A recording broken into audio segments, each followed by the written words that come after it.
Chapter 9. As he went along, he saw a man blind from birth.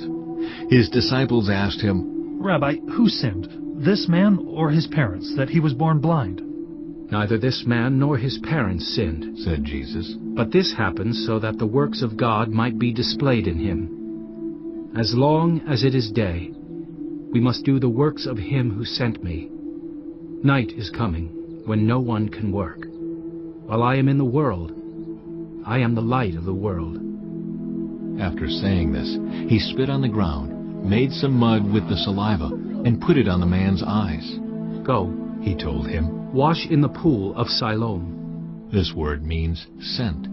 So the man went and washed, and came home seeing. His neighbors and those who had formerly seen him begging asked, "Isn't this the same man who used to sit and beg?" Some claimed that he was. Others said, "No, he only looks like him." but he himself insisted.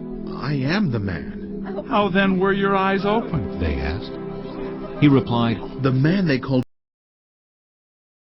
Jesus made some mud and put it on my eyes.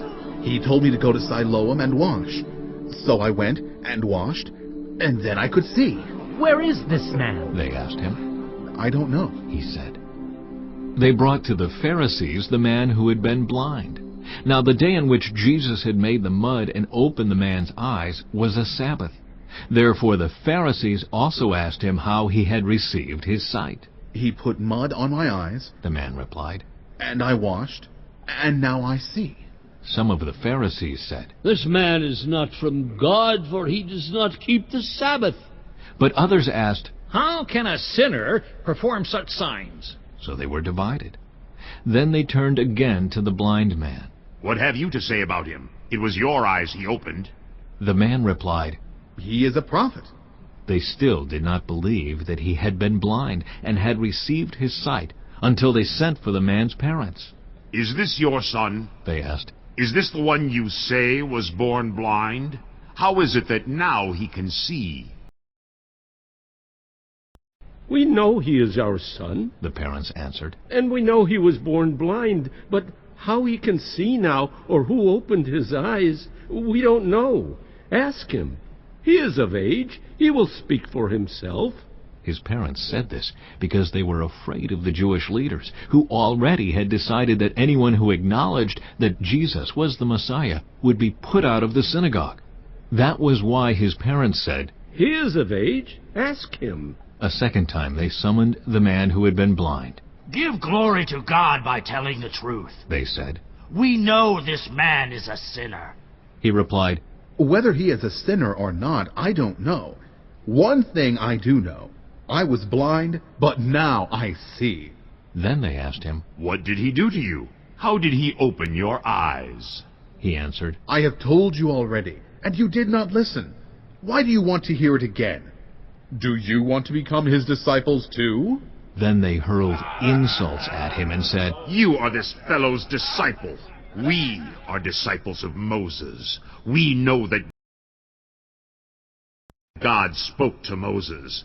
But as for this fellow, we don't even know where he comes from.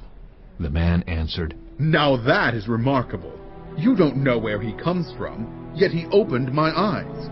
We know that God does not listen to sinners. He listens to the godly person who does his will. Nobody has ever heard of opening the eyes of a man born blind.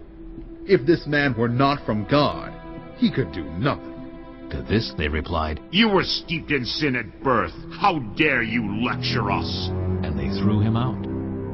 Jesus heard that they had thrown him out, and when he found him, he said, "Do you believe in the Son of Man?" "Who is he, sir? The man asked. Tell me so that I may believe in him." Jesus said, "You have now seen him. In fact, he is the one speaking with you."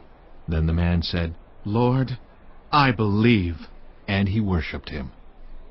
Jesus said, "For judgment I have come into this world, so that the blind will see, and those who see will become blind." Some Pharisees who were with him heard him say this and asked. "What? Are we blind too?" Jesus said, "If you were blind, you would not be guilty of sin. But now that you claim you can see, your guilt remains."